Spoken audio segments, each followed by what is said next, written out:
Muy buenas tardes, bienvenidos a este conversatorio dentro del marco del Día del Patrimonio.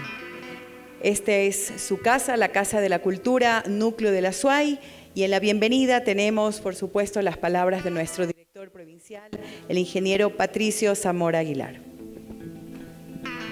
Buenas tardes con todas, con todos. Muchísimas gracias por darse cita hoy en el auditorio Catalina Sojos de la Casa de la Cultura Núcleo de la SUAY. Esperamos que esta mesa redonda y este diálogo diverso, intergeneracional e interdisciplinario sobre el patrimonio sea enriquecedor. Sean ustedes bienvenidos. Bien, en esta mesa interactiva denominada La importancia del agua en la cuenca patrimonial, me permito dar también el saludo a quien será la moderadora en esta tarde. Daniela Armijos es host especializada en programas en vivo sobre patrimonio, cultura y turismo, con una destacada trayectoria en medios y en la gestión académica y profesional del sector. Ha conducido espacios como Nosotros los Morlacos en Radiovisión y Actores y Sectores del Turismo y Patrimonio del Colegio de Profesionales de Turismo de la SUAY, donde ha dialogado con referentes nacionales sobre gestión patrimonial, turismo cultural y desarrollo territorial. Es conferencista nacional e internacional con intervenciones en congresos de turismo, patrimonio cultural y hospitalidad en países como Paraguay, Perú, Colombia, Cuba y Ecuador. Su producción académica incluye artículos indexados en LILAB Vireme, Latindex, Scopus, RID ALIC, con énfasis en turismo cultural, ciudades patrimoniales y análisis del visitante. Actualmente se desempeña como subdecana de la Unidad Académica de Formación Técnica y Tecnológica Superior de la Universidad Católica de Cuenca, liderando procesos de oferta académica, investigación, vinculación, internacionalización y formación técnica vinculada al patrimonio mediante la gastronomía y turismo.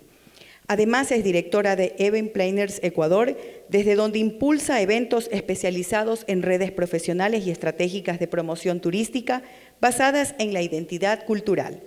Su experiencia combina gestión cultural, manejo de medios, relaciones públicas, comunicación estratégica y organización de eventos, lo que la convierte en una modeladora sólida, empática y rigurosa para espacios de diálogo sobre patrimonio material e inmaterial.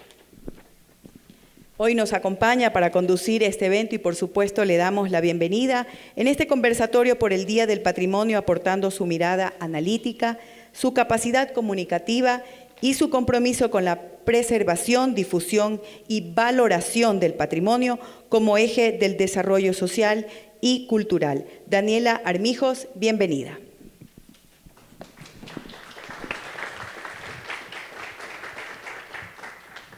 Bueno, muy buenas tardes con todos. Quiero agradecer a la Casa de la Cultura Ecuatoriana Núcleo de la SUAY, sobre todo por generar estos espacios. Creo que es fundamental que en una ciudad como Cuenca, declarada Patrimonio Cultural de la Humanidad, se abran espacios para este tipo de diálogos y más aún con la metodología que hoy vamos a emplear, que más adelante estaremos conversando. Antes quiero presentar a quienes esta tarde nos acompañan en esta mesa, en este panel, para hablar sobre la importancia del agua en la cuenca patrimonial. Esta tarde nos acompaña la magíster Yoconda Avilés, analista de patrimonio inmaterial del Instituto Nacional de Patrimonio Cultural.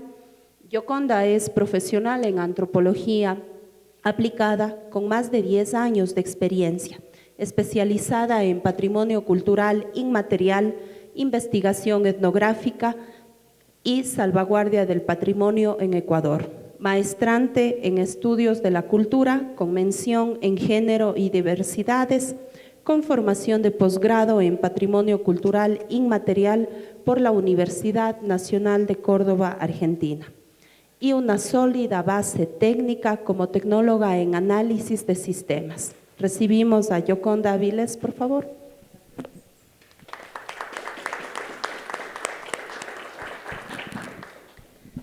También nos acompaña la arquitecta Silvia Ulloa Bermeo, arquitecta y funcionaria de la Dirección de Áreas Históricas y Patrimoniales del GAD Municipal de Cuenca.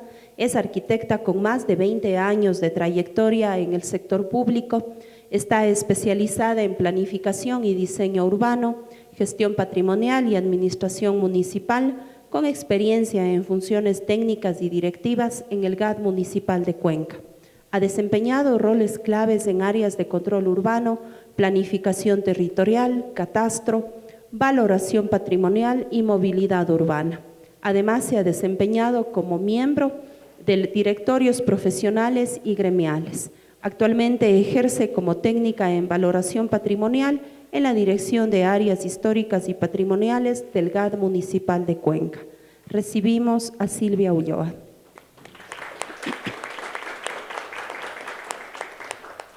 Nos acompaña también el magíster David Larriba, antropólogo cuencano, es licenciado en Lengua y Literatura, maestrante de Antropología Contemporánea por la Universidad de Cuenca, ha sido docente de secundaria y articulista en varios medios culturales y editor de obras culturales por 12 años. Actualmente David es director de poblaciones y editorial de la sede nacional de la Casa de la Cultura Ecuatoriana Benjamín Carrión. Recibimos a David Larriba. Nos acompaña también en este panel María Delia Bermeo, docente universitaria. María Delia es docente e investigadora en la Universidad de la SUAY, donde forma parte del Laboratorio de Arquitectura y Urbanismo y la Comisión de Sostenibilidad. Actualmente cursa el programa de doctorado en Arquitectura de la Universidad de Sevilla. Está interesada en la relación del patrimonio hídrico en el paisaje urbano andino. Recibimos a María Delia.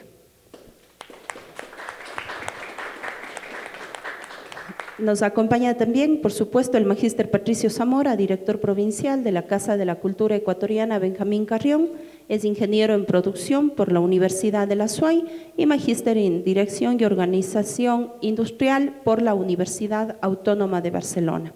Tiene más de 13 años de experiencia en gestión cultural y patrimonial, liderando proyectos de protección y recuperación del patrimonio en Ecuador.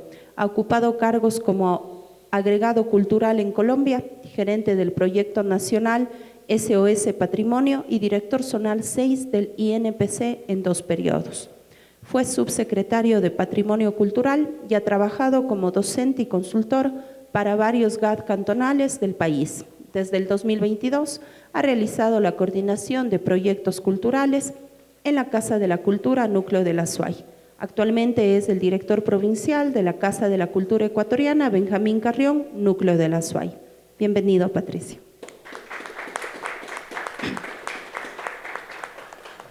Y también nos acompaña la señorita Rafaela Zúñiga, presidenta del Colegio Estudiantil, del Consejo Estudiantil del Colegio Rosa de Jesús Cordero.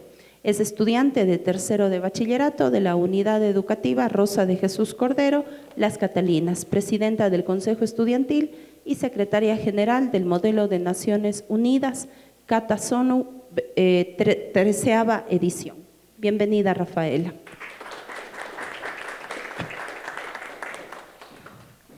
Bien, bueno, hemos presentado a nuestros panelistas, como vemos todos con experiencia y una larga trayectoria y que están enfocados en estos temas del patrimonio de la cultura. Quiero un poco explicarles cuál es el objetivo de este conversatorio.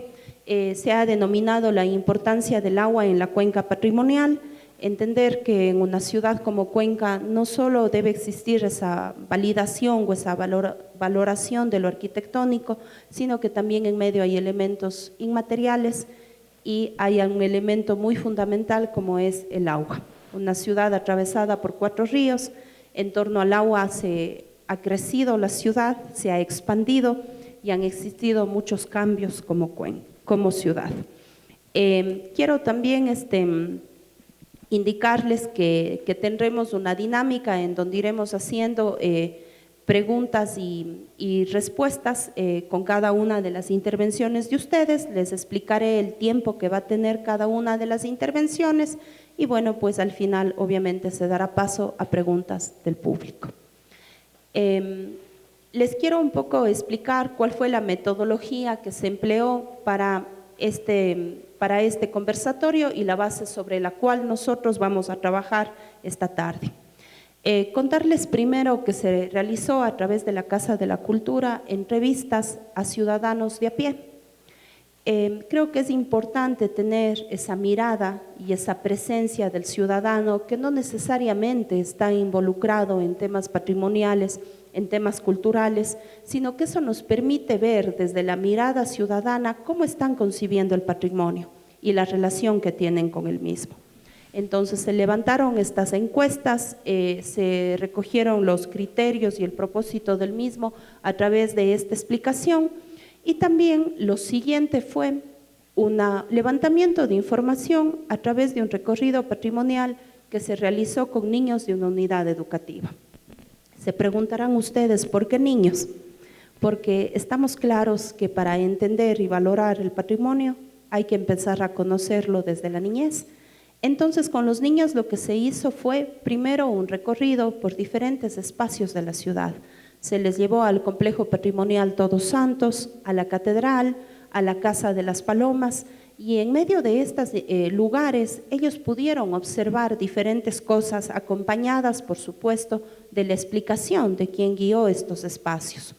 Tras esa explicación, ese recorrido, lo que se hizo fue que los niños elaboren preguntas, comenten respecto al recorrido, pero que también mediante imágenes, mediante dibujos, ellos dejen plasmado qué fue lo que les impactó de estos lugares. Vamos más adelante a ver una presentación al respecto en la cual ustedes van a poder observar cuál fue ese resultado de esta intervención con los niños y de este trabajo que se hizo. Bien, vamos entonces a la primera sección de intervenciones, explicada ya esta metodología. Vamos a empezar y vamos a ir preguntando cuál es la postura de ustedes en torno a diferentes temas relacionados al patrimonio. Me gustaría comenzar con María Delia, a propósito de que estás trabajando en una tesis respecto al tema del agua y demás.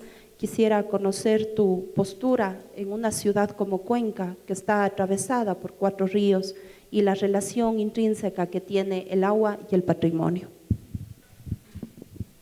Muchas gracias.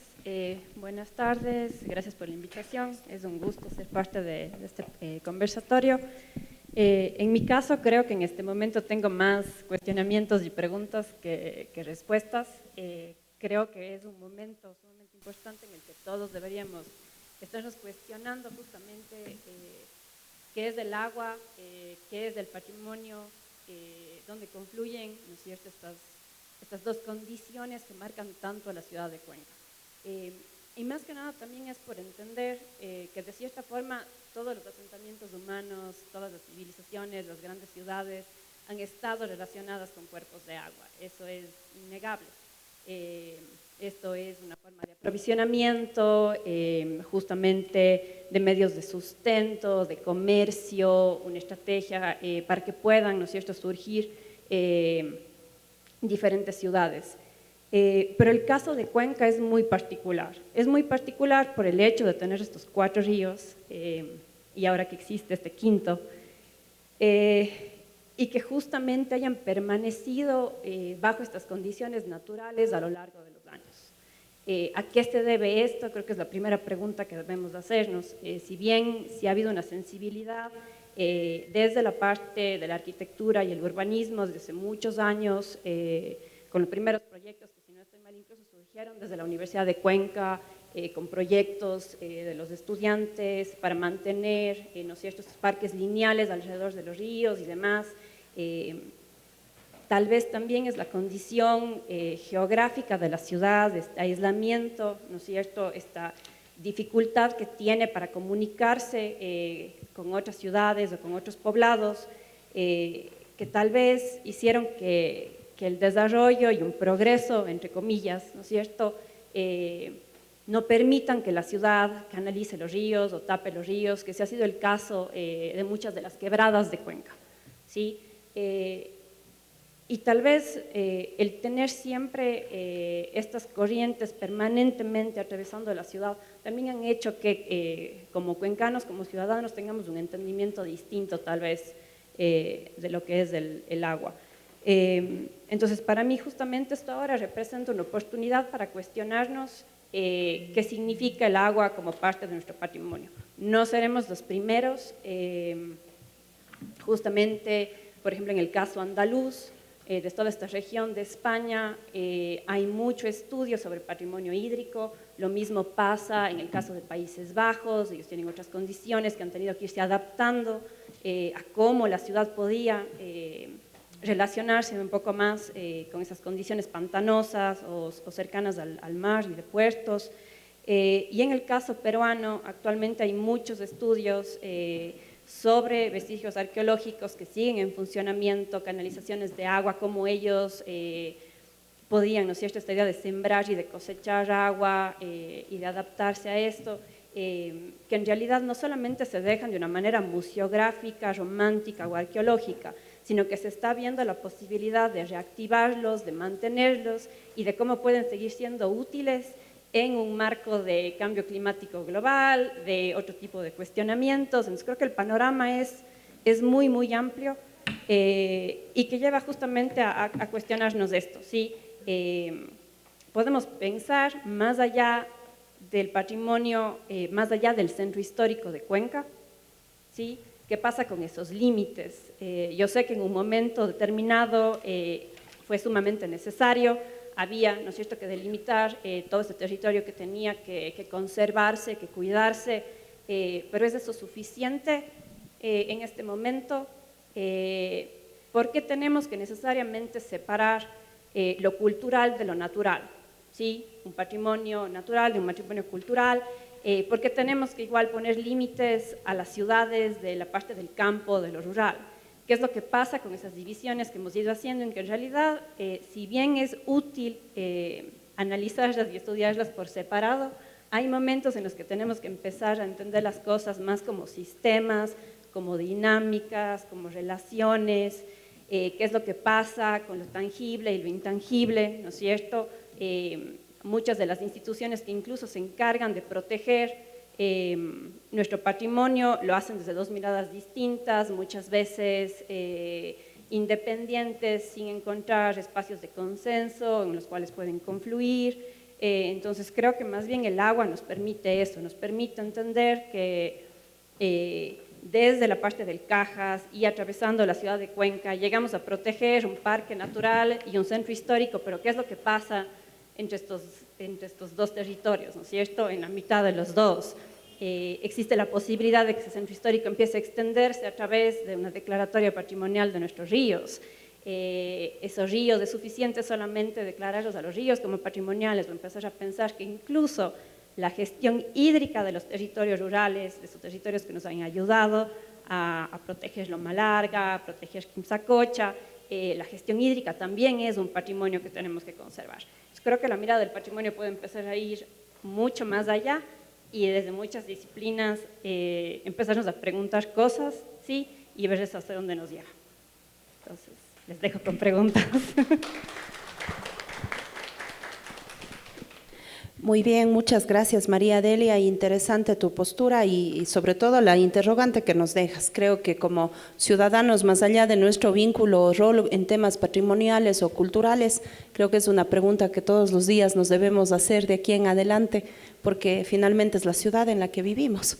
Sí, y en esta línea yo quiero preguntarle a Yoconda. Yoconda es funcionaria del INPC y justamente consultarte, Yoconda, a través del INPC, ¿cuáles son esos planes, esos proyectos, esos programas que se están planteando o se están planificando justamente para defender la parte patrimonial en una ciudad como Cuenca, entendiéndose que por voluntad ciudadana el agua es considerada un patrimonio sin que tenga una declaratoria todavía, pero para el cuencano, para el azuayo, el agua es su patrimonio? Muy buenas tardes con todos, todas. Reciban un afectuoso saludo de parte del Instituto Nacional de Patrimonio Cultural. Y bueno, un poquito como preámbulo, sí quisiera decir que dentro del patrimonio cultural, el agua como un elemento vital tan importante no es visto simplemente como eso, como un recurso natural, sino más allá de eso es visto como un tejido de memorias, de prácticas, de usos, digamos, de costumbres y de tradiciones que en este caso, como vemos en todas partes y aquí en Cuenca, pues nos dan un sentido de identidad y de pertenencia, ¿no? Entonces, en ese sentido, y un poquito relacionando esto a mi ámbito, que es el patrimonio cultural inmaterial, pues nosotros estamos siempre coordinando con los GAD, en este caso, que tienen las competencias en preservar, mantener y difundir el patrimonio cultural. Estamos trabajando pues en siempre estar actualizando los planes de salvaguardia para que justamente estas manifestaciones que están en torno al agua estén vigentes y puedan transmitirse de generación en generación.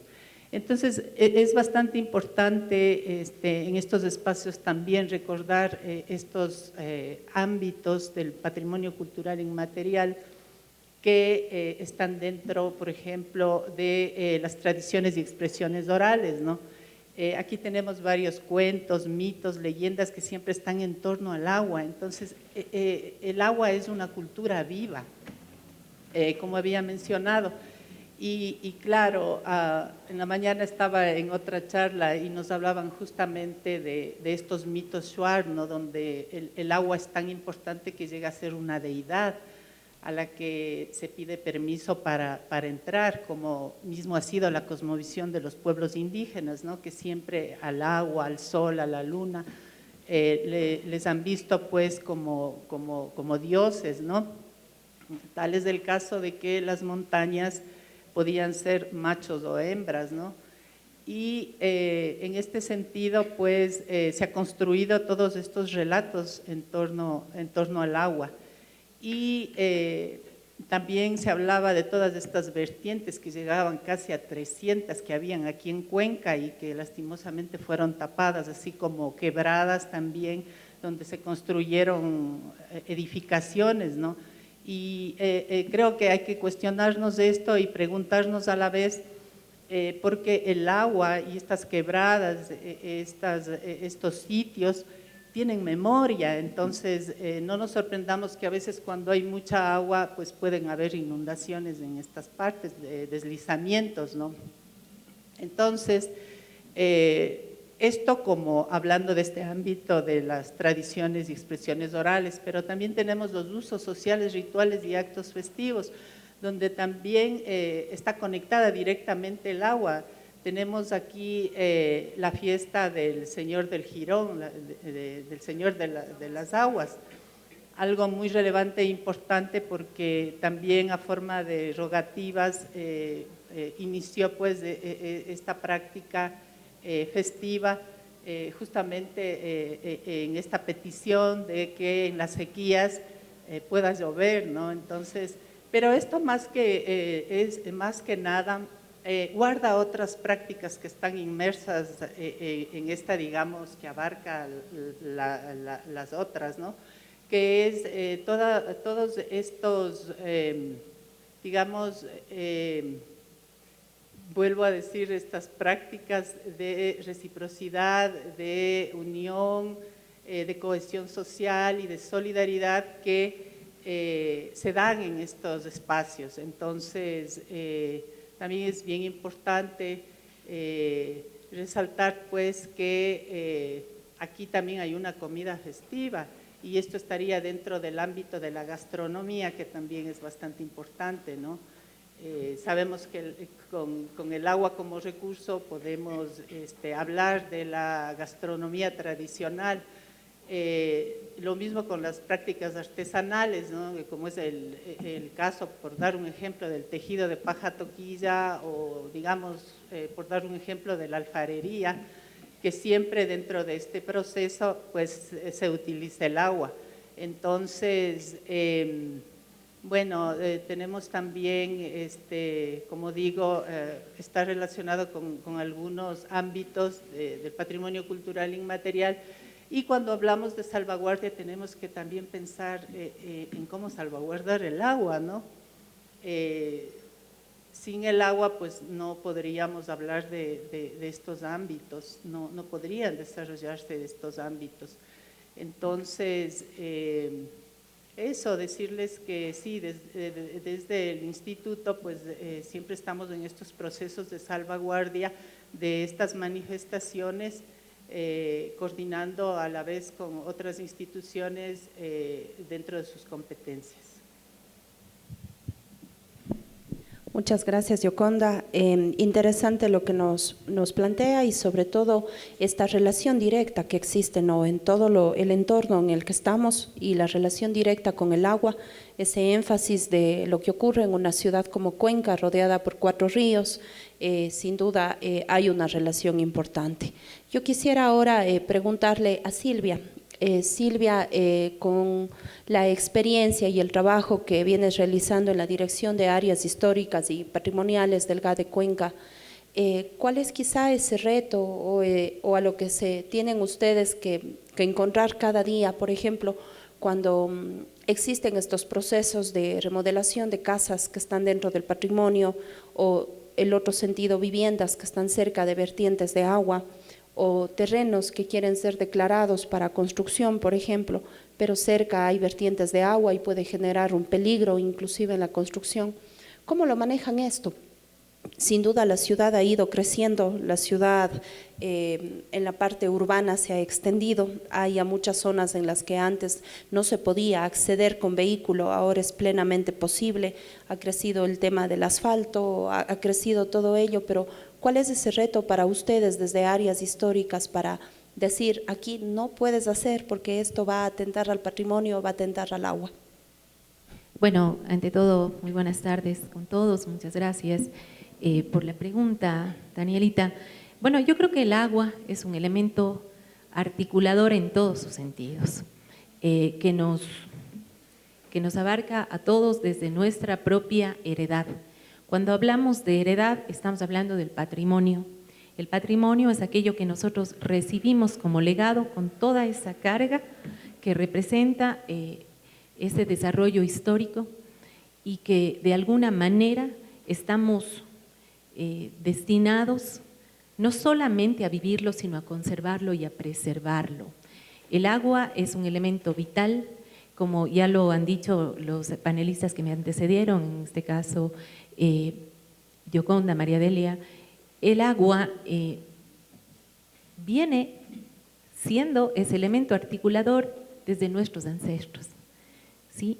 Estamos conectados y nuestra idiosincrasia se basa y vive en el agua.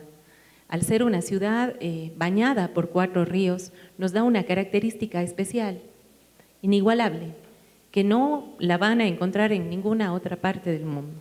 Es una condición propia. Cuando hablamos del agua y hablamos de esa heredad, también tenemos que pensar de qué manera podemos preservar este elemento, porque la propia Constitución ya establece, ¿no?, al agua como un ente de derechos. Ya deja de ser este cuerpo normativo como el elemento central o como su núcleo central. No es que deja de ser, sino también la pone a la naturaleza. Ya no es solo el hombre el sujeto de derechos, ya es la naturaleza el sujeto de derechos. Entonces nosotros desde la política pública, ya sea de manera como Estado, con política nacional o con política desde los GAD, parroquiales, cantonales, provinciales, tenemos que aterrizar esta política en la conservación, en la preservación, para poder transmitir esa heredad en estos elementos naturales. ¿Cómo lo hacemos? Pues ese es el reto que creo que en el cual nos encontramos todos. Afortunadamente, la propia Constitución y los cuerpos normativos ya establecen cuerpos o ordenanzas, leyes, como la propia Ley Orgánica de Recursos Hídricos, Usos y Aprovechamientos del Agua. Es una ley que consta en el registro oficial desde el año 2014. Y para hacer una aproximación quisiera pues leerles un par de principios. En el capítulo 1, el artículo 1, cuando hablamos de la naturaleza jurídica de los recursos hídricos, nos dice que estos son parte del patrimonio natural del Estado. Ya los reconoce como patrimonio natural del Estado. El agua es patrimonio nacional estratégico de uso público, de dominio inalienable, imprescriptible, inembargable y esencial para la vida. Este elemento vital de la naturaleza y fundamental para garantizar la soberanía alimentaria de los pueblos. Y en el artículo 4, literal B, nos indica que el agua es un recurso natural que debe ser conservado, protegido mediante una gestión sostenible y sustentable que garantice la permanencia y la calidad. Y en el literal E nos dice también que el acceso al agua es un derecho humano. Sobre esos pilares podemos asentar el hecho de que podamos construir esa política pública ya con un sustento legal y jurídico en el que como GAD nosotros tenemos toda la potestad y podemos ejercer el derecho de esa preservación a través de normas de regularización para la implantación de edificaciones que no ocupen zonas sensibles, como las áreas de inundación, ¿no?, de los ríos, como las áreas aledañas a quebradas, las áreas aledañas a vertientes, porque es un derecho de las generaciones y de todos los seres humanos poder tener el goce de este elemento vital. No solamente como un legado histórico por la parte, vamos a decir, romántica del agua, porque sí, claro, ser una ciudad bañada por 4 ríos también nos hace tener una característica poética, quizás musical, y que la tenemos en Cuenca. Pero aterrizando en estas herramientas, yo creo que es posible construir ya de manera articulada desde el organismo central, como es el gobierno central, y todas las alcaldías de las ciudades, estas normativas, estas políticas que permiten el uso, el goce de este líquido vital, y que además podamos nosotros entender a la heredad y al patrimonio no solamente como herencia, sino como una herramienta, como una estrategia para poder realizar todas aquellas acciones que necesitamos hacerlo. Hablaban también del quinto río, y esa yo creo que es la más clara concepción de que estamos despertando como nuestros ancestros en algún momento vivieron ese respeto por los elementos, ¿no es cierto?, por los elementos cuando hablamos de la cosmovisión andina, y pensamos que esa cruz del sur, ¿sí?, que lo vemos en el firmamento como un protector del manto terrestre, se traduce también desde esa cosmovisión dentro del espacio territorial y respeta y nos trae muy presente esos elementos fundamentales de la naturaleza que debemos respetar, como es la tierra, como es el agua, como es el fuego, como es el aire. Sí, ya desde nuestros ancestros y esas concepciones muy antiguas está trayéndonos esto, con las leyes, con la Constitución, con el traer los derechos de la naturaleza. Estamos de alguna manera recordando, recobrando esa identidad de pertenecer, hoy hablando al elemento que nos atañe en Cuenca, ¿no?, el agua, el cuidado del agua. Con toda esta riqueza que podemos también tener de estos elementos jurídicos que ya nos asientan en territorio, yo creo que podemos tener ya más claro el por qué un quinto río nace en Cuenca, ¿sí? Es porque estamos despertando a esa heredad que está en nuestro ser inconsciente, que tenemos que traerlo al consciente, y tenemos que saber que si nos han preservado nuestros ancestros el agua hasta hoy, nosotros tenemos la misma obligación que hacerlo en todos los procesos. El agua no es solamente un elemento utilitario para satisfacer necesidades. El agua es un elemento vivo. El agua tiene derecho. Claro que lo tiene, como tienen los elementos naturales.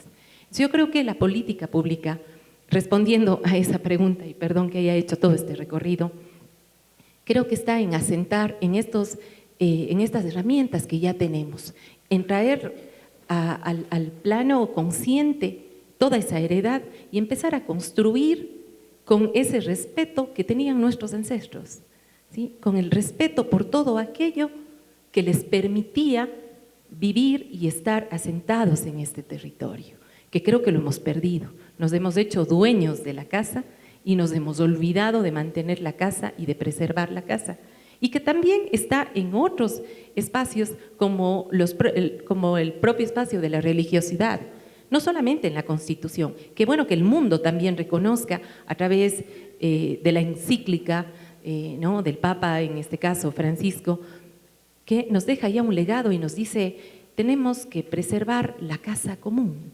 tenemos la responsabilidad de ese cuidado de la casa común. Entonces, cuando hablamos de casa, hablamos de ese territorio, y como decía María Delia, quizás ya no es necesario poner esas divisiones que sirvan para el territorio y para el ordenamiento territorial, por supuesto que sí, pero no pueden ser un limitante para tejer esos lazos de unión y para llegar desde uno y a otro lado y ser ese elemento interrelacionador en todos los aspectos de la vida. Muchas gracias. Muchas gracias, Silvia. Interesante la postura, esta forma de abordar, ¿no? Claro, sin duda, si es que no estamos claros de ese sentido de heredad, es muy difícil también construir una política que nos diga hay que preservar, hay que conservar. Por la Constitución y demás normas sabemos que es un derecho de todos, el derecho al agua, el derecho a cuidarla, a protegerla, pero ¿qué está pasando en la práctica? Y eso ya vamos a más adelante hacer una pregunta al respecto. David, quiero preguntarte cuál sería desde una mirada antropológica ese sentido de conservación, de preservación del agua. Silvia nos decía, quienes nos precedieron entendieron esa cosmovisión y entendieron esa convivencia sana y de respeto hacia la naturaleza, hacia el cuidado del agua. ¿Qué está pasando ahora? Me parece súper interesante tu pregunta porque creo que nos pone en la situación de hacernos preguntas éticas, ¿sí? Creo que el consenso al que podemos llegar luego de haber escuchado las intervenciones de quienes me preceden, es que el agua es un elemento articulador, pero que además el agua tiene una agencia. El agua hace cosas. El agua no es un recurso que está fluyendo de manera inerte, y no me refiero a ser inerte en el sentido biológico o químico. Más bien me refiero a que el agua no debe ser entendido como un elemento ajeno a nosotros. Ahí me parece súper interesante tu postura respecto de que el agua, digamos, es un elemento actante dentro de un conjunto de cosas que suceden. Me parece súper interesante en este sentido traer a colación la teoría del antropólogo francés Bruno Latour, que, bueno, voy a dar un poquito de antecedente respecto de él, ¿no? Él, al ser un antropólogo francés, pues es usual que la antropología en Francia termine haciendo estudio de comunidades en África. Es como muy común, o fue muy común, al menos en la antropología de los 70s. Y él, cuando miró esto, lo primero que se dijo, ya desde una postura ética, porque además él tiene una formación o tuvo una formación como teólogo, dijo, a ver, aquí hay una cuestión de colonización, de nueva colonización, ¿sí? Entonces, y empezó a plantear teorías sobre una antropología más simétrica. Él decía, esta antropología es asimétrica, tenemos aquí al colonizador y al colonizado, al observador y al que es observado. Y así dijo, pues vamos a mirarnos a nosotros mismos, y este ejercicio de mirarnos a nosotros mismos abre la puerta a nuevas formas de entender el trabajo etnográfico y antropológico, y este hombre termina en un laboratorio. en Estados Unidos. ¿Sí? ¿Por qué es importante esto? Porque ahí él empieza a pensar que las ratas de laboratorio, que los papers que suceden en un laboratorio, los elementos que están usándose en ese laboratorio, que va desde los reactivos hasta las mesas, pasando por la infraestructura de las universidades, son actantes dentro de una red. ¿Sí? Este giro es súper interesante porque nos permite hoy, desde la antropología, mirar al agua o a los ríos o a la infraestructura de la ciudad, incluso al mismo concepto de patrimonio, como parte de una cuestión que está contaminada y que contamina, no en el mal sentido, no hablo en términos ecológicos, sino en términos conceptuales, que contamina todo lo demás, todo lo que sucede en la ciudad de Cuenca, desde la política pública hasta las relaciones afectivas con el territorio, con la geografía, con el paisaje, con la luz, con los mapas incluso olfativos y auditivos de la ciudad, todo está atravesado por todo. Y claro, plantearnos esto de esta manera supone, y perdón que vaya haciendo un derrotero ahí un poco desordenado, pero es esto, de la casa común hasta dónde llega, que finalmente es la misma pregunta sobre el patrimonio y lo que tú decías, si el agua sigue un recorrido, ¿hasta dónde llega? ¿Hasta dónde llega nuestro deber ético? ¿Hasta dónde llega nuestra necesidad de proteger eso? ¿Dónde están los 4 ríos? A mí me interesa mucho también plantear preguntas respecto de esto. ¿Son 4 los ríos de verdad? ¿O es solo uno? Son 5, porque estamos hablando de este río de personas. Vamos más atrás, ¿qué es el concepto río? Es decir, si por ahí se estanca o se seca o cambia su curso, sigue siendo el mismo río. Y no es una pregunta menor, ni un vuelo ahí teórico, sino tiene que ver con decisiones reales de política pública atravesadas por unos sentidos de ética y de estética.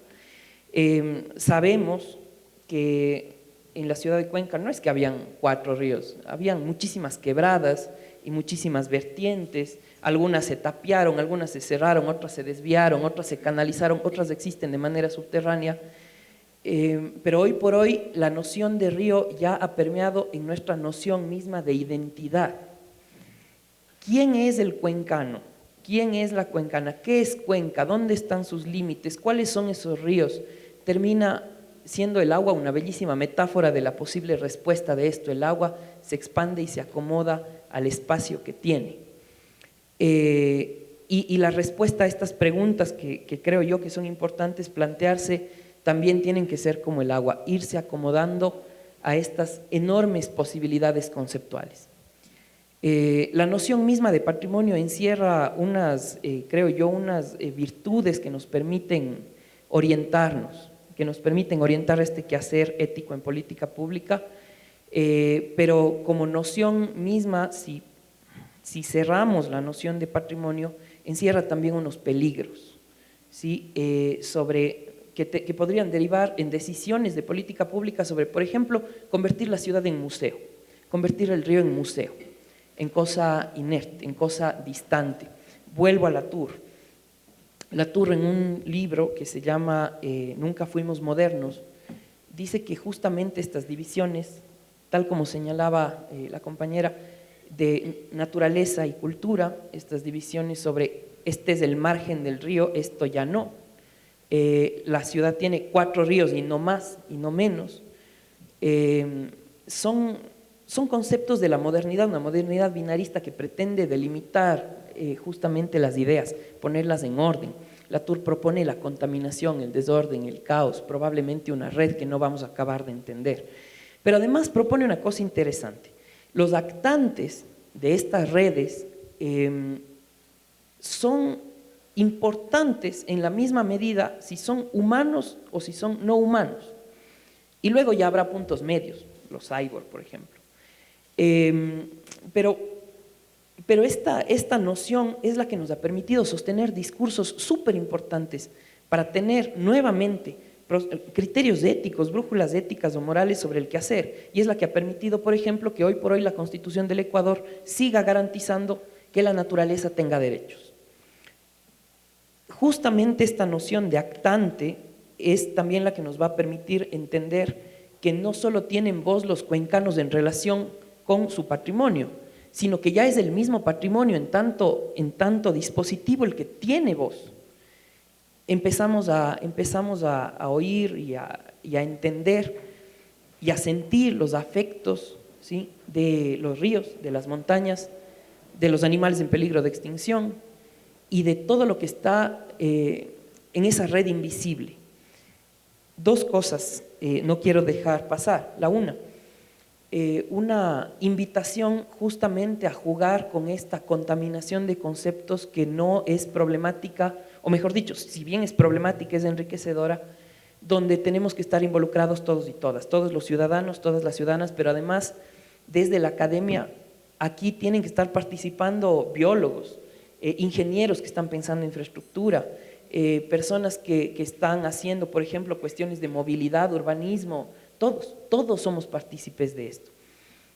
Últimamente he tenido una relación cercana con la biología, porque mi ejercicio, y esto quiero señalar mi lugar de enunciación también, yo no ejerzo como antropólogo, yo soy editor, 12 años, entonces es el auténtico, leo un montón de libros, bebo y sé cosas, pero últimamente he tenido cercanía con procesos de publicación vinculados a divulgación científica y biología. Se me abren los ojos completamente al entender que, por ejemplo, en el agua que yo como habitante de Cuenca concebí solamente como un territorio geográfico, tiene una riqueza biológica que no está al alcance de la vista.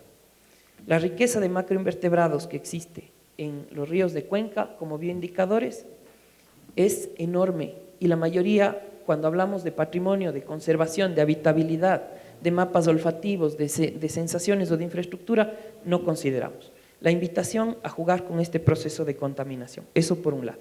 Y por otro lado, a tomar postura ética, porque al momento en el que empezamos a considerar que los actantes tienen una agencia dentro de nuestras relaciones, pues es importante también cuidar a esos actantes como sujetos de derecho, ¿sí?, y sujetos también de nuestra consideración.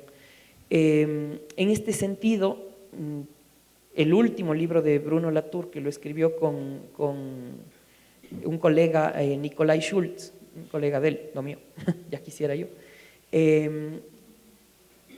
habla sobre justamente cuál tiene que ser la postura frente a la crisis climática. El clima, la capa de ozono, mezcla, red, actor, mezcla de todo, mezcla cultural, mezcla biológica, mezcla atmosférica, por ejemplo, y la crisis de esta capa de ozono, tienen que ser considerados, por ejemplo, como uno de estos problemas. ¿Por qué no considerar a los ríos de Cuenca, su relación cultural, natural, también como una cuestión a problematizar, frente a una coyuntura climática? ¿Sí? Entonces, parte de esta invitación al involucramiento es también un pedido urgente, emergente, que tiene que ver con esta pregunta teleológica del para qué hacemos política pública, y que tiene que ver con una coyuntura que estamos viviendo ahorita, es decir, el mundo se acaba, estamos jodidos, no hemos llegado pero ni a la mitad de lo que esperábamos para los propósitos del 2030, nos quedan 4 años y no lo vamos a lograr. Y nosotros no somos habitantes de una ciudad aislada. El barquito que yo mande en el río va a terminar en el Amazonas. Entonces, las acciones, por más pequeñas que sean, terminan en esta gran red de cosas donde tiene que ver el patrimonio y tenemos que ver cada uno de nosotros y afecta al gran todo, a la gran Gaia. Eso, perdonen el derrotero tan desordenado, pero creo que es importante como ir echando preguntas, porque al responderlas solo siguen saliendo más y es un ejercicio constante que tenemos que hacer. Bien, gracias David. Voy a hacer unas preguntas ahora que van a ir un poco en la línea porque estamos tratando de construir acá un hilo conductor con la intervención de nuestros panelistas. Solo les quiero recordar que tenemos 5 minutos de intervención, todavía hace falta unas secciones de este panel y entonces necesitamos contar con ese tiempo para ello. La siguiente pregunta es para Patricio Zamora, director de la Casa de la Cultura. Y quiero ir, decía, en la línea de lo que hemos venido construyendo en este panel. David decía, la interrogante es más bien en el sentido ético. ¿Sí? ¿Qué estamos haciendo? ¿Cómo nos estamos moviendo? ¿Cuál es el reto que ahora tenemos? Y mi pregunta es, a través de la Casa de la Cultura Ecuatoriana, la representación acá en el Azuay, porque la Casa de la Cultura sin duda siempre ha tenido una postura frente a estos temas álgidos, a estos temas que nos sacuden como sociedad. ¿Cuál sería esa postura cuando sé que éticamente va a llegar proyectos como la minería, ya sea esta legal o ilegal, que finalmente va a terminar contaminando el agua? ¿Cómo tener esa postura cercana a la ciudad, cercana a la sociedad, pero a la final desde una institución que es pública? Muchas gracias a todos quienes me han antecedido en la palabra, gracias por aceptar también este reto. Respondiendo directamente a la pregunta, la posición de la Casa de la Cultura será siempre la defensa del ser humano, ¿sí? Siempre la defensa del ser humano, y con la defensa del ser humano la defensa de la naturaleza, la defensa de lo que le rodea. A mí me toca ser polémico en la mesa ahora, disruptivo si se puede decir. Creo que coincido con lo que han manifestado también todos los panelistas. El agua es tejido social, el agua es vida. El agua en Cuenca desde sus inicios y en todo el mundo ha sido parte del diario vivir de los seres humanos. El agua forma parte de la siembra y de la cosecha, el agua forma parte de los alimentos que preparamos para consumo humano, pero también para consumo animal. El agua es parte del patrimonio inmaterial, de los ritos, de los rituales. Acá tenemos, por ejemplo, el rito del quinto, a través del cual se lava la ropa a los 5 días cuando una persona fallece, o la paja toquilla, o la orfebrería, o el tema de las vasijas de barro, no podrían ser sin el agua. Entonces, para hablar de la cuenca patrimonial, nosotros debemos entender que Cuenca fue declarada Patrimonio de la Nación en el año 82 y casi 2 décadas después, en el 99, como Patrimonio Cultural de la Humanidad. Un reconocimiento a través del análisis de 4 criterios de la UNESCO a las edificaciones o al centro histórico, ¿sí?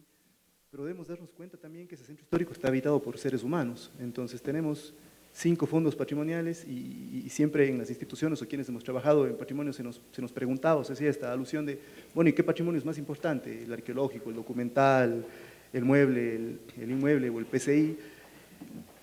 Y yo siempre decía, bueno, se tiene que gestionar de manera integral todos los fondos, pero lo más importante es el ser humano. No podemos hablar de proteger el patrimonio si no protegemos al ser humano que está detrás. Entonces, claro, hablamos de que hoy Cuenca es la ciudad de los 5 ríos y se ha gestado y se ha creado y se ha fortalecido y ha nacido un 5.º río para proteger el agua. Pero ese mismo 5.º río la puede destruir. ¿Por qué? Si no se generan políticas públicas ágiles, si no se trabaja en satisfacer las necesidades integrales de la sociedad, es el propio ser humano el que está haciendo que Cuenca crezca verticalmente hacia el Cajas, está haciendo que crezca verticalmente, horizontalmente hacia Soldados, ¿sí? Estamos ocupando espacios agrícolas que pertenecían a macizo, a áreas de recarga hídrica. ¿Por qué? Porque la necesidad humana, ¿sí?, absorbe a la naturaleza. Entonces, ¿qué estamos haciendo como instituciones? ¿Sí? Coincido con Yoconda, muchas veces las instituciones estamos divorciadas, estamos desconectadas. Entre instituciones, ni se diga con el ciudadano. Entonces, ¿qué estamos haciendo como instituciones, ¿sí?, para generar políticas públicas, para generar procesos, para generar proyectos que atiendan de una manera clara y precisa las necesidades actuales de la sociedad? Si bien el Centro Histórico de Cuenca es patrimonio, hoy estamos en esta disyuntiva de que la ciudad no tiene dónde crecer. Conversábamos hace un momento con Silvia, ¿sí? Hay muchísimas construcciones ilegales, ¿sí?, muchas de ellas porque la gente evidentemente actúa al margen de la ley, pero muchas otras por desconocimiento, ¿sí?, por desconocimiento o por falta de asesoramiento. Entonces, sí tenemos la obligación, de todos quienes trabajamos en cultura y patrimonio, de recuperar esa identidad. Alguien manifestaba, ¿sí?, que el agua también es memoria e identidad. Y es evidente, no podemos cuidar lo que no conocemos. Entonces, si nosotros nos conocemos, nos reconocemos en esta identidad cañari, en esta identidad inca, reconocemos a todos quienes han habitado el territorio cañari, hoy la ciudad de Cuenca, podemos proteger lo que aquí se ha gestado, ¿sí? No solo las casas, no solo lo tangible, sino lo intangible, el ser humano que está detrás. Fortalezcamos las lenguas ancestrales, los ritos, los rituales, las costumbres, la medicina ancestral, ¿sí? Que deviene de sus conocimientos ancestrales que han sido transmitidos de generación en generación. Entonces, la invitación es a sincerarnos, ¿sí? Muchas instituciones hemos hecho cosas, es innegable, o sea, sería ilógico decir que las instituciones no han hecho nada, ¿sí? Pero para la ciudadanía, ¿sí? No se ha hecho nada o se ha hecho poco. Entonces esto tiene 3 mensajes: o no lo hemos hecho bien, o no se han atendido las necesidades de manera específica, o la gente no le interesa esa conexión con lo público, ¿sí? Hoy podemos ver eso, o sea, hay una desconexión entre el servicio público, entre las instituciones públicas y la ciudadanía. Entonces, el agua, al ser un elemento conductor, debe estar protegido en su integralidad, en corresponsabilidad. Por un lado, quienes son autoridades y tienen las competencias, pero por otro lado también los ciudadanos. Entonces, por eso decía yo, siendo disruptivo o siendo polémico, este mismo quinto río que ha nacido para proteger el agua, si en un debido momento no tiene las condiciones para continuar protegiéndola, la va a destruir. Entonces, necesitamos ser ágiles, necesitamos conocer los nuevos pensamientos y criterios que se gestan sobre el patrimonio cultural. No podemos quedarnos en el romanticismo de no, esta casita no se toca, este sitio no se toca, no hagamos absolutamente nada, cuando vemos que en otros lados, en Europa, por ejemplo, que la gente vive, ¿sí?, del turismo, de un turismo que consume además contenidos culturales. Estos centros históricos, estos espacios arqueológicos están al servicio del ser humano, ¿sí? Están al servicio del ser humano. Entonces, debemos proteger, preservar y mantener el patrimonio, pero esa protección del patrimonio, esa protección técnica del patrimonio, de los elementos patrimoniales, deben estar supeditados siempre a generar mejores condiciones de vida para el ser humano. Como Casa de la Cultura, para cerrar, siempre estaremos del lado de la protección de esos derechos culturales, de la heredad, de nuestra memoria, pero por sobre todo, como decía al inicio, del ser humano. Muchas gracias.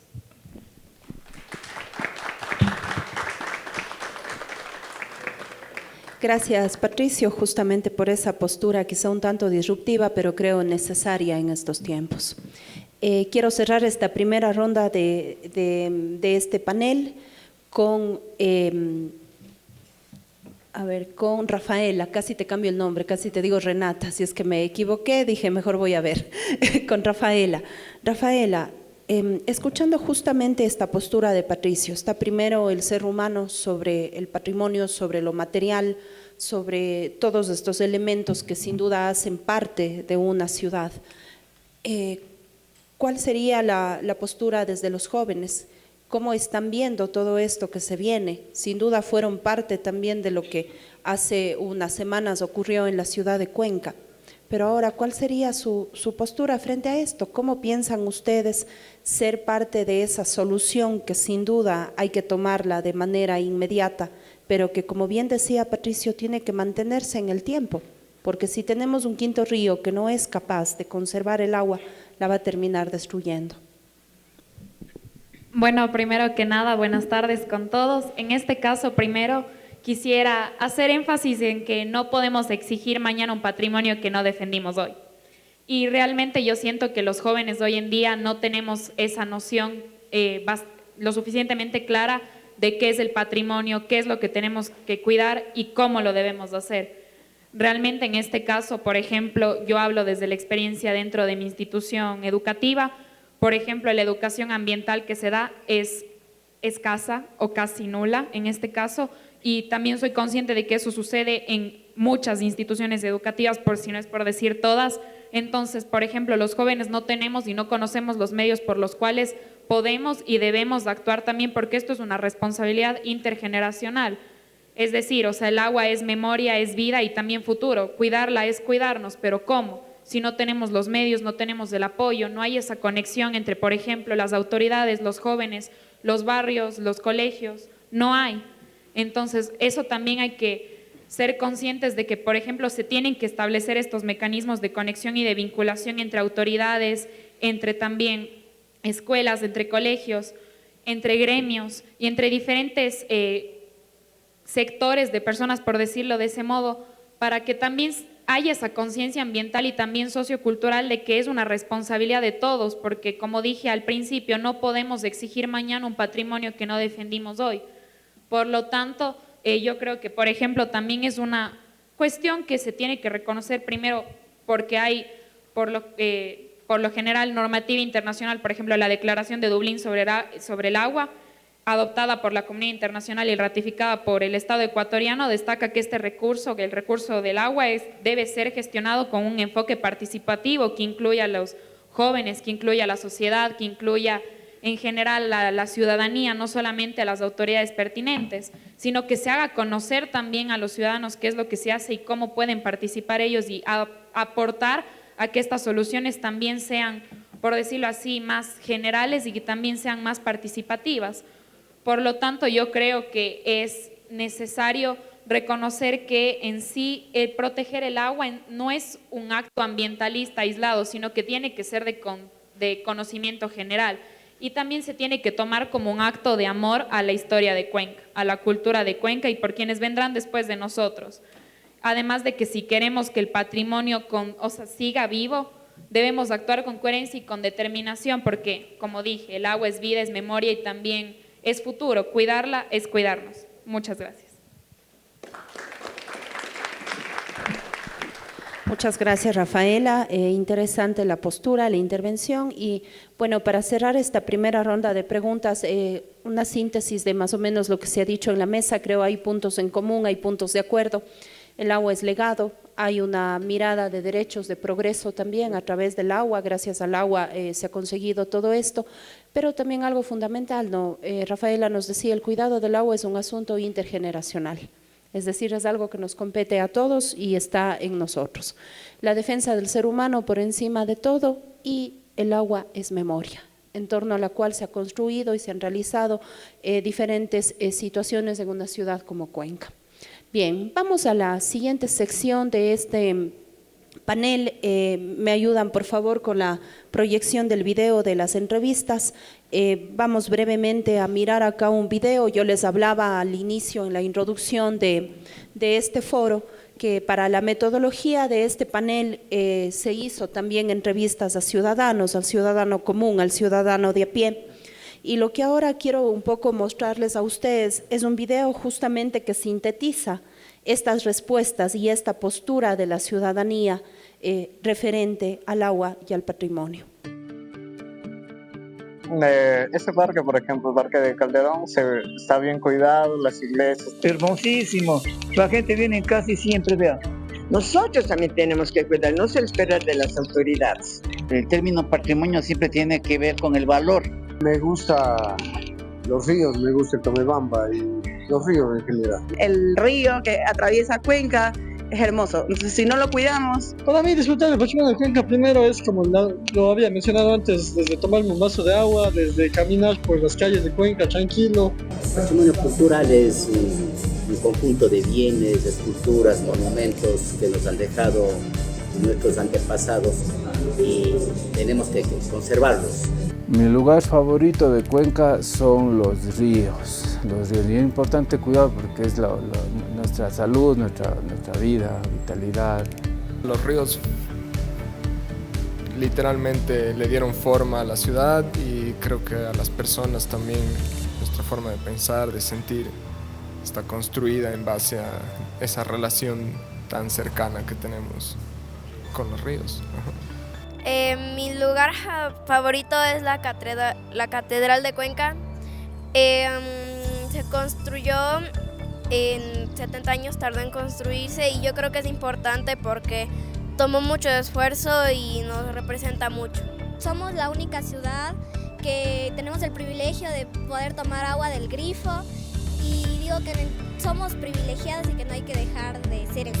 Para mí el patrimonio es algo que se hereda de generación en generación, que vendría siendo una representación de nuestra cultura. Que las personas no boten basura a los ríos, que respeten y no póngase, hay personas que van a las orillas del río a hacer campamentos, pero no recogen la basura, dejan mucha basura tirada.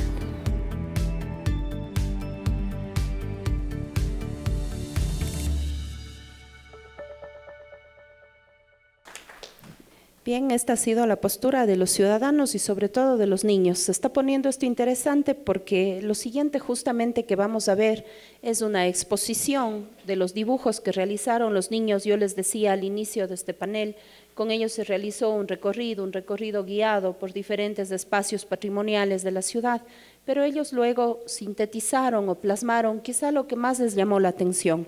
Pero a través del equipo de la Casa de la Cultura se ha hecho justamente un análisis y una interpretación de estos dibujos. Así es que vamos a ver la presentación. Bueno, primero en este espacio de mediación cultural se hizo una introducción al patrimonio cultural y natural para poner en contexto a los niños de lo que se iba a hacer en el recorrido y cuál era, por supuesto, el objetivo del mismo. En la parte documental se revisó el archivo histórico de la Casa de la Cultura con una explicación, por supuesto, que sea clara, que sea comprensible para ellos y sobre todo cercana. A veces, ¿qué ocurre? Que vamos a un archivo histórico y lo vemos como algo muy lejano, como algo difícil de entender. En este caso no fue de esta forma. En cuanto a patrimonio inmueble, se recorrió el Parque Calderón y la arquitectura alrededor del mismo, con la explicación debida del caso. En cuanto al patrimonio mueble, se fue a la Casa de las Palomas, se hizo un recorrido, una interpretación, una observación del lugar. Sobre patrimonio inmaterial y patrimonio natural, se visitó el complejo patrimonial Todos Santos. Recuerden que ahí hay esta zona de los huertos y demás, entonces se pudo tener también esta cercanía con la parte natural. Y en la parte arqueológica, pues el sitio arqueológico de Todos Santos, que está por el lugar. Bien, entonces en esta mediación cultural que se hizo en la Casa de la Cultura, núcleo de la SUAY, los niños pues recibieron la respectiva conferencia, la respectiva explicación, la cual sin duda ustedes se van a dar cuenta más adelante, sirvió también para alimentar esas imágenes que ellos lograron plasmar. Continuemos. Están algunas fotos en el recorrido de los niños, de las actividades que hicieron en Todos Santos y en los diferentes espacios que ellos pudieron visitar y comprender ciertas cosas. Bueno, y aquí viene el proceso de dibujos que ellos iban plasmando después de este recorrido. Ahora, aquí quizá ustedes se preguntarán, ¿pero por qué trabajarlo con niños? Los panelistas han coincidido con algo: hay que conocer el patrimonio, hay que conocer lo que queremos cuidar, lo que queremos proteger. ¿Qué mejor manera que arrancar con ellos? Continuemos, Paula. Y estos fueron los resultados. La primera gráfica, las primeras gráficas justamente con la insignia de patrimonio inmaterial. ¿Qué entendieron ellos como patrimonio inmaterial? Miren ustedes, están ahí unos gráficos relacionados a la parte de los hornos, a la parte de la memoria que tiene también estos lugares, ¿no? Y la conexión en una ciudad como Cuenca con lo que fue el inicio de los barrios de las panaderas, de toda la actividad que se hacía en los lugares. Acá otro dibujo que entienden como patrimonio inmaterial, ¿no? Pero fíjense algo muy interesante, el ser humano ahí presente, ¿no? Acá hay dibujos ya quizá un poco más completos desde la visión de los niños, patrimonio material e inmaterial, con algunas frases, ¿no? Visitemos esta ciudad de cultura, porque sigue habiendo injusticias y se supone que es justo. Miren esas cosas que también los niños se preguntan, ¿no?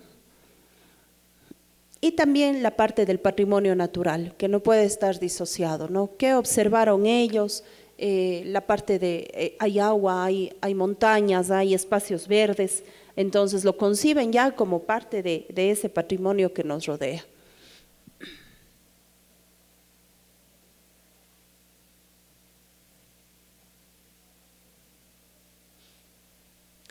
Y claro, algo también, ellos ponen como título, ¿no?, la parte del patrimonio inmaterial, le ponen ahí, pero en realidad son bienes muebles, ¿no?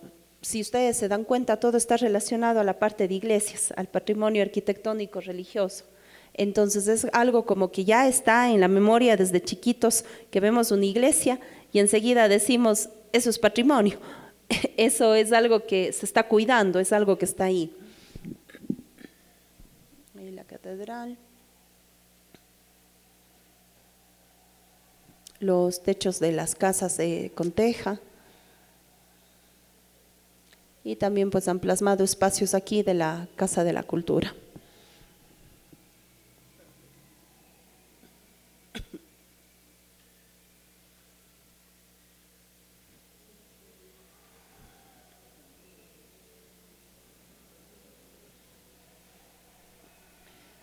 Bien, ¿qué fue lo que se obtuvo como resultado? Se ha titulado a esta lámina El poder de la experiencia directa.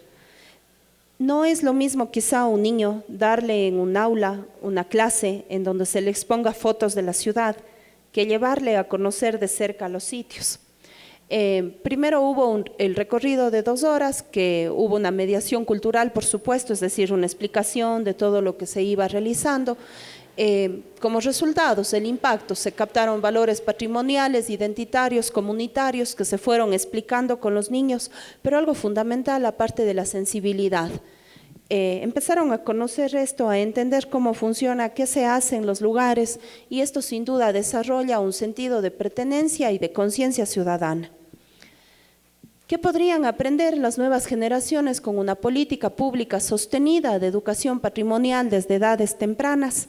Voy a dejar una pregunta en el aire, quizá preguntarnos en esta sala, ¿habrá que cambiar el currículo? ¿Habrá que poner dentro de las mallas educativas una asignatura que nos diga patrimonio, patrimonio material, inmaterial, esto es lo cultural, esto es lo natural? Lo dejamos como una pregunta en el aire.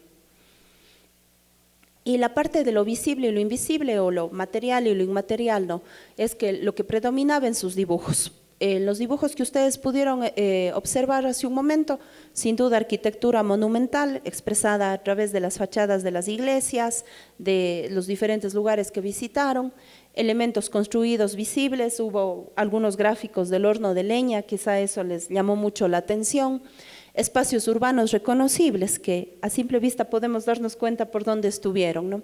Y claro, la parte del patrimonio inmaterial. ¿Qué está faltando aquí? Patrimonio arqueológico, documental y mueble. Quizá pensarnos que dentro justamente de esta formación curricular, implementar esas partes, ¿no? Su memoria visual está orientada a lo monumental, evidenciando la necesidad de diversificar la educación patrimonial. La conclusión después de analizar estos gráficos. En cuanto a naturaleza y cultura, se lo ponen como una sola identidad los niños, hay la parte de los ríos, sin duda es parte esencial de la identidad local y por eso fueron plasmados en algunos de estos gráficos, la parte del paisaje que está integrado al sistema patrimonial y que también es visible y es como comprensible para ellos, es parte de la identidad. Y la interdependencia, naturaleza, memoria y vida comunitaria, lo que nos rodea en el día a día. Y acá un poco del análisis de lo que expresaron estos dibujos, ¿no? Hay identidad local, arraigo emocional, apropiación afectiva del patrimonio, reconocimiento como un valor colectivo y la oportunidad en esta brecha educativa que existe entre lo que está ocurriendo en una ciudad como Cuenca y lo que los niños están plasmando. La educación patrimonial desde la infancia puede formar ciudadanos más conscientes y comprometidos con un legado cultural y natural. ¿Cuál es la urgencia? Se necesitan de políticas públicas que expandan y profundicen la sensibilidad patrimonial desde edades tempranas, lo que venimos conversando. Los niños comprenden que el patrimonio natural y construido son inseparables, superando incluso la normativa vigente que los separa. Bien. Después de esta explicación del video, de ver estos dibujos de los niños, vamos a plantear unas preguntas que se lograron sistematizar, que fueron generadas por los niños. ¿Tienen proyección de las preguntas? No, no importa, las tengo acá. Sí. Bien. Voy igual a dejar las preguntas, pero estas las vamos a responder en la siguiente sección que vamos a abrir para el panel. ¿Cómo podemos cuidar y conservar nuestro patrimonio cultural y natural para que no se deteriore y siga existiendo en el futuro? Sería una primera pregunta que La dejo sobre la mesa y que en la siguiente sección cualquiera de los panelistas la puede responder. La siguiente. ¿Por qué es importante proteger el agua, los ríos y los páramos y cómo evitar que actividades como la minería destruyan los patrimonios naturales? La siguiente. ¿Por qué son importantes para nuestra historia lugares como las casas, el horno de leña o la catedral y qué debemos hacer para conservarlos?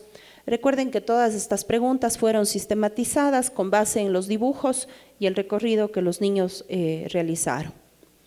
¿Qué significa el patrimonio cultural e inmaterial y cómo fortalece nuestro sentido de identidad, orgullo y pertenencia? ¿Quiénes deberían encargarse de proteger el patrimonio? Los adultos, la comunidad, las autoridades, porque a veces no se cuida como se debería. Finalmente, ¿cómo pueden los niños y jóvenes participar en el cuidado del patrimonio y aprender más sobre su importancia? Preguntas igual que dejamos en el aire. Vamos a esta sección quinta, vamos a tener una segunda ronda de intervenciones de los panelistas. Tenemos solo 3 minutos de intervención, les voy a pedir que los respetemos para que todos podamos participar y podamos continuar con el panel. La siguiente pregunta, quiero en esta ocasión comenzar por Rafaela. Rafaela, después de observar esta postura de los niños, de observar sus gráficos, de observar sus inquietudes, quisiera preguntarte cómo justamente los niños y jóvenes pueden participar en el cuidado del patrimonio y aprender más sobre la importancia que estos tienen. Bueno, primero que nada, muchas gracias por la pregunta. En este caso, primero quisiera hacer énfasis en que es necesario realmente conocer y que los jóvenes y que los niños tengamos esa conciencia de por qué es importante el patrimonio y por qué es considerado de ese modo y cuáles son los motivos por los cuales nosotros tenemos la obligación de cuidarlo, porque a su vez, o sea, se reconoce que sí es una responsabilidad intergeneracional. Sin embargo, los jóvenes y los niños somos del presente que va a padecer los problemas que no se solucionen ahora y también el futuro que va a tener que enfrentarlos, en su mayoría sin saber cómo, porque no se tiene esta conciencia, no se tiene esta noción de cómo cuidarlos y cómo hacerlo de la manera correcta, porque también se puede intentar, pero no hacerlo bien. Entonces, en ese caso, yo creo que los jóvenes pudiéramos involucrarnos en el cuidado del patrimonio y de también la naturaleza en general, el patrimonio hídrico, el patrimonio natural y en general el patrimonio, primero que nada entendiendo por qué es patrimonio y por qué es considerado de ese modo y también aprendiendo sobre ello y también que se los incluye en sí, por ejemplo, en campañas de concientización y también en campañas, por ejemplo, en el caso del patrimonio natural, de plantado, también, o sea, del patrimonio cultural, de participar y conocer cuáles son, esta identidad cultural que tenemos también como cuencanos y qué es lo que nos une también, y el sentido de pertenencia que en este caso se ha ido perdiendo generacionalmente. Entonces yo creo que los jóvenes más que nada pudiéramos participar aprendiendo y después poniendo en práctica lo que sí se hizo bien para cuidar el patrimonio actual, pero también como tal, siendo ese eje como crítico también de cuestionar como fueron las preguntas de los niños, más que nada ellos sin tener incluso total noción de eso, cuestionan que por qué no se cuida bien o qué es lo necesario que se tiene que hacer para cuidarlo. Entonces, más que nada eso. Gracias. Gracias, Rafaela. Vamos con Patricio, por favor, en esta misma línea. Si tuviéramos que definir un significado de patrimonio cultural e inmaterial, ¿cómo lo definiríamos y cómo esto fortalece nuestro sentido de identidad, orgullo y pertenencia? Bueno, el patrimonio inmaterial es el conjunto de saberes, de costumbres, de usos que nos han heredado nuestros antepasados, que nos permiten reconocernos y que nos permiten reconocer de dónde venimos y que nos proyectan hacia el futuro como personas, como seres humanos, como comunidades.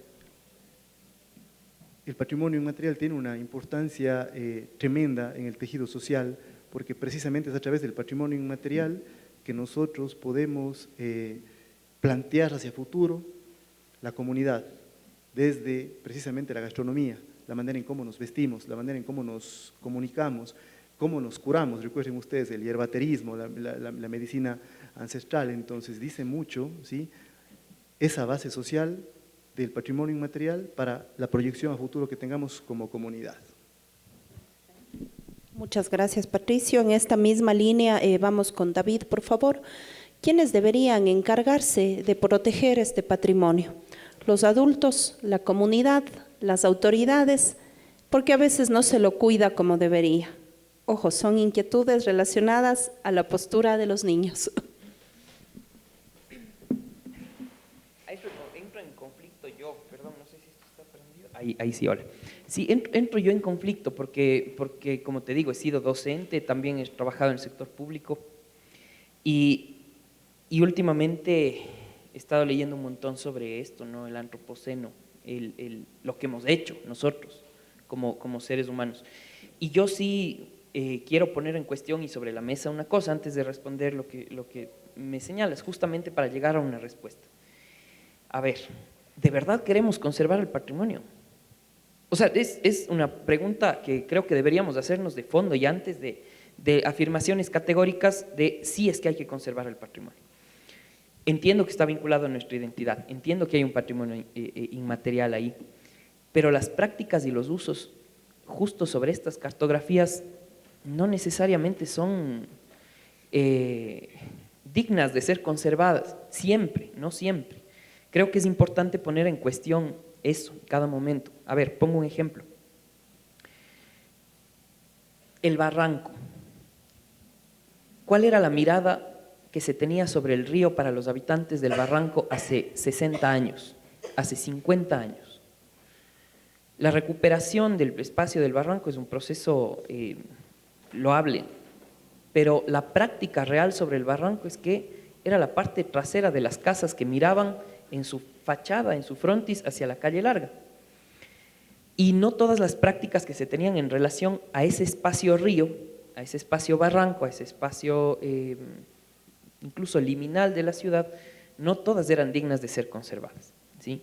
Hemos tenido que pasar por un proceso de educación, por un proceso de mirada sobre el pasado. Entonces sí creo que hay que hacernos un baño de honestidad sobre qué merece la pena ser conservado y qué no. No toda práctica cultural debe ser per se conservada, ¿sí?, porque es simplemente una práctica cultural. Entonces, en ese sentido, sí creo que lo que se debe hacer para pensar el patrimonio es justamente reflexionar en torno a qué sí y qué no, qué realmente es patrimonio y qué no, en función de lo que decía Patricio, en función de la vida, ya no solamente de la vida humana, sino la vida en la tierra, que ahorita mismo está en tremenda crisis. Entonces, partiendo de eso, pues,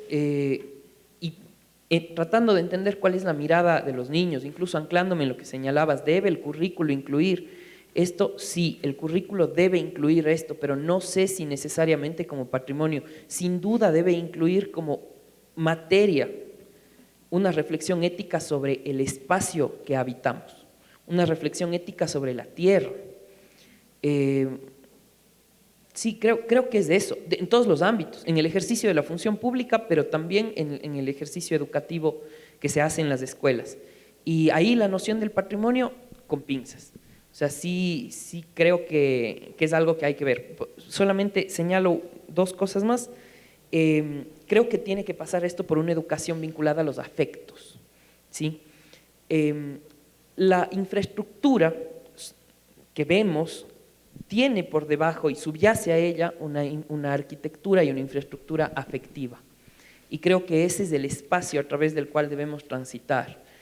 Nosotros como seres humanos estamos biológicamente casi que diseñados tanto para depredar cuanto para habitar y sobrevivir. Entonces es indispensable hacer una vuelta a los afectos para poder entender cómo habitamos el planeta. Sí, eso. Bien, gracias David. Y como estamos haciendo un hilo conductor, Silvia, por favor, ¿por qué entonces ahora son importantes para nuestra historia lugares como las casas antiguas, el horno de leña, la catedral, que los niños plasmaron en los dibujos, y qué debemos hacer para conservarlos o no debemos conservarlos.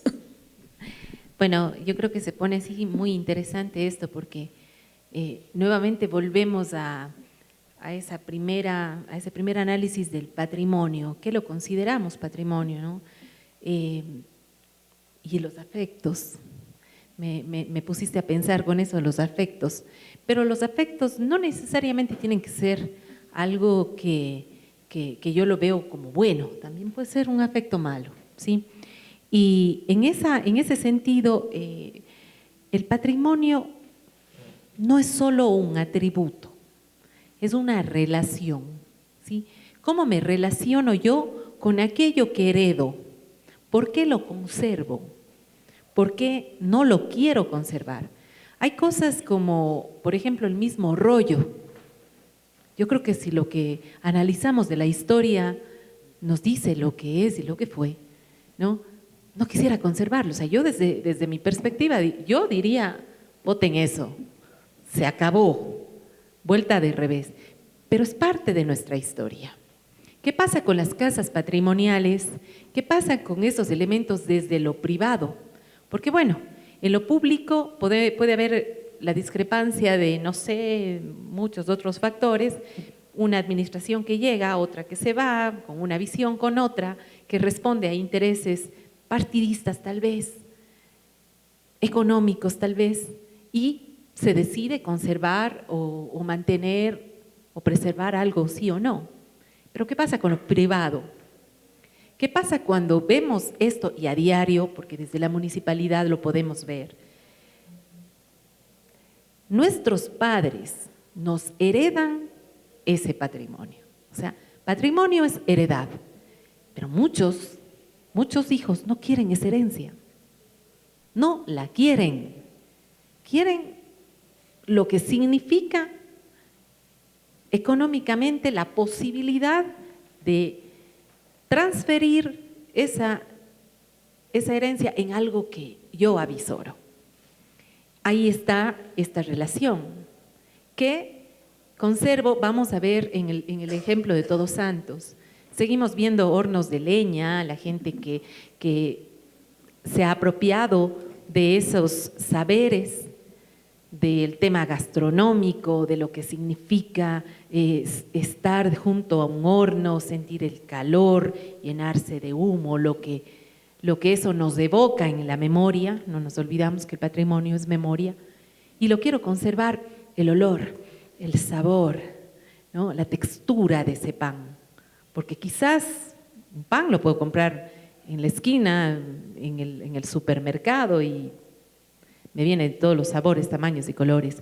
Pero ¿qué es lo que estoy buscando cuando me voy al barrio de Todos Santos a comprar ese pan hecho en horno de leña? Es esa relación, es esa búsqueda con mi identidad, es traer al presente y a mi propia historia aquello que evoco como mi raíz, como lo que me precede, como lo que me identifica, como lo que me da valor.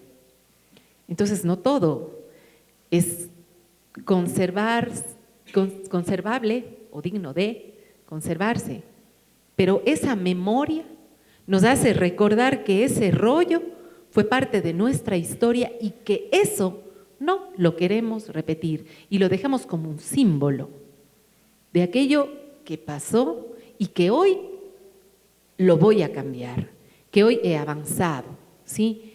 Pero esa apropiación, esa identidad, esa relación, lo hacemos los seres humanos a través de nuestra propia experiencia, de nuestro propio sentir, como decía acá el David, ¿no? De nuestros sentimientos, es una apropiación. Entonces es muy difícil pensar en qué queremos, o sea, lo conservo, no lo conservo, eso ya va a depender de esa apropiación. Tenemos ejemplos para ponerlos muchísimos, pero yo creo que va por esa línea. Muy bien, muchas gracias Silvia. Vamos con Yoconda, por favor.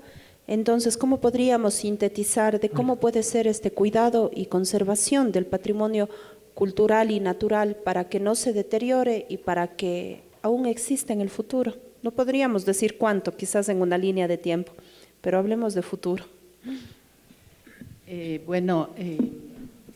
Primero decir que me ha parecido muy interesante el trabajo que han hecho con los niños. Creo que a eso tenemos que enfocarnos, trabajar con los niños y con los jóvenes. Las pinturas muestran mucho color, ¿no? Entonces, yo consideraría de que hay bastante sensibilidad en los niños y a su modo se han logrado empoderar del patrimonio cultural en general. Por otro lado, ¿cómo podemos salvaguardar? Bueno, un poco extendiendo lo que decían acá los compañeros, nosotros tenemos una normativa técnica dentro del Instituto de Patrimonio Cultural y también tenemos, digamos, una ley mayor que es aquella que tenemos de UNESCO y allí pues dentro de estas normas, digamos, tenemos justamente lo que ya se había mencionado, los derechos humanos y de la naturaleza. Entonces, en ese sentido, yo sí quisiera decir que es importante de alguna manera trabajar en la educación formal y no formal para pues que los niños sigan empoderándose, como hemos visto, de su patrimonio. Y en este sentido también nosotros tenemos dentro de nuestra competencia, que también es la investigación, trabajar con los niños en Ingapirca, justamente en este tema para que ellos también mencionen, ¿no? De qué manera ellos ven el patrimonio, porque aquí podemos decir algunas cosas, pero realmente no sabemos cómo ellos están relacionándose tanto con el complejo como con el resto de manifestaciones. Entonces, me parece bastante importante también hacer talleres intergeneracionales en donde puedan estar jóvenes y personas adultas y se pueda, pues de una manera, en una forma de retroalimentación, pues tratar sobre este tema del patrimonio cultural inmaterial en especial, ¿no? Eso. Gracias, Yoconda, por la intervención. Voy a cerrar esta ronda ahora con María Delia, por favor, una pregunta un tanto álgida, pero relacionada también a tus estudios que estás realizando ahora, ¿no? ¿Por qué entonces es importante proteger el agua, los ríos, los páramos? ¿Y cómo evitar o cómo ser parte de esto para evitar que actividades como la minería destruyan estos patrimonios naturales? Bueno, yo creo que tomando un poco de las intervenciones previas, creo que justamente la pregunta va ahí, ¿no? ¿Qué es lo que entendemos como patrimonio? Entonces, justamente ahora, gracias a esta idea del paisaje urbano histórico, que si bien tiene la palabra urbano, puede ser ampliado mucho más allá, o desde la cuestión de esos paisajes bioculturales, es incluso entender el patrimonio no como algo estático que se tiene que conservar, sumamente cerrado, sino en realidad como algo que es dinámico, que está sujeto a cambios y que también tenemos que dejar que siga mutando, que siga cambiando, que pueda integrar nuevas perspectivas, donde justamente puede entrar esta idea del patrimonio hídrico o del agua, o de esta mezcla que podemos tener entre lo natural y lo cultural. Entonces creo que más o menos va por ahí la cosa, en realmente entender qué consideramos patrimonio. Y justamente, ¿por qué tal vez los jóvenes ahora ya no se preocupan tanto o desconocen o estamos pensando en cómo incluir una materia dentro de un pensum para estos niños? Es porque estos niños no están viviendo el patrimonio. Tal vez se vuelva algo sumamente lejano, ellos ya no caminan por esas calles del centro histórico para ir de un lugar a otro, ya no compran el pan todos los días en esos hornos de leña, porque viven muy lejos, porque han sido desplazados, porque esta misma condición de la UNESCO que nos permitió conservar el patrimonio nos ha puesto una camisa de fuerzas y un problema sumamente grande que ya está reventado también en ciudades patrimoniales europeas, en donde el patrimonio se vuelve inhabitable. Y el patrimonio se construye a través de prácticas, de hábitos, es justamente un proceso socioespacial. Necesitamos de un espacio que nos permita generar este patrimonio intangible, necesitamos ese patrimonio intangible que nos exija ciertos espacios en los que pueda desenvolverse. Entonces, entender esa relación me parece sumamente importante para empezar a ver el patrimonio tal vez con otros ojos y justamente esta inclusión de cómo el agua sí es parte de nuestro patrimonio, no solamente verlo desde una forma, desde la cuestión de arquitectura, sino ya pensando en servicios ecosistémicos, en lo que significan estos ciclos y cómo la relación entre esas cosas nos puede permitir gestionar el patrimonio de otra forma.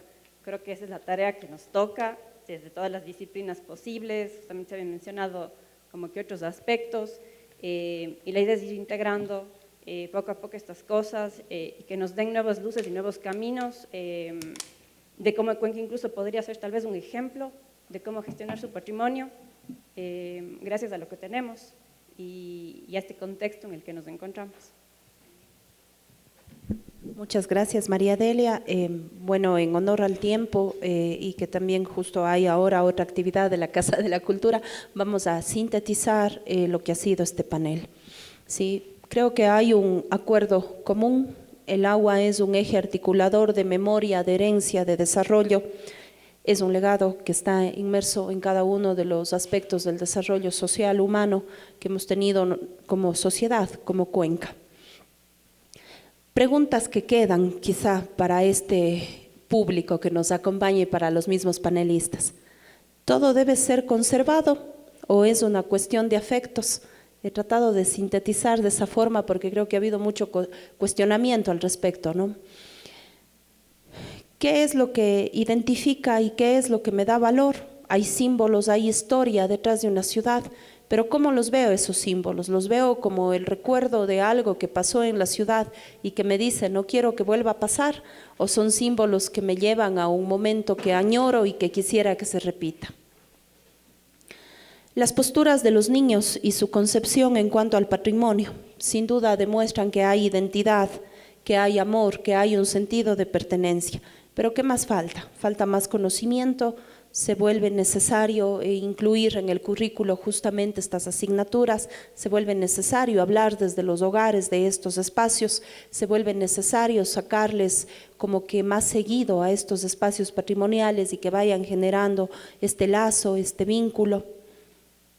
De otra parte, respecto al agua, existe pues ya normativa, existen derechos del agua, de la naturaleza, tenemos en la Constitución, tenemos en normas, pero ¿qué es lo que hace falta? ¿Qué hace falta en esa política pública para que estos derechos sean reales y sean pues dados? Las políticas públicas también que nos permitan tener quizá a futuro un patrimonio hídrico, preguntarnos sobre eso, qué tan importante puede ser. Quizá nos adelantaríamos a decir que el agua no es un líquido importante solo para una ciudad como Cuenca, es vital para cualquier espacio donde exista vida. El patrimonio se va construyendo mediante prácticas, mediante momentos, mediante la transmisión de generación a generación. ¿Lo vamos a mantener? ¿No lo vamos a mantener? ¿Qué nos interesa como ciudadanos? Esto ha sido un poco la síntesis de lo que se ha conversado en este panel.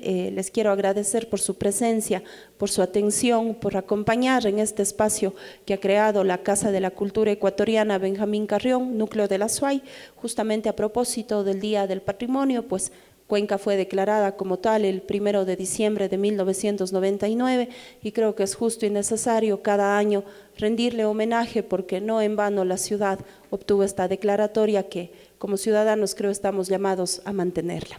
Buenas noches.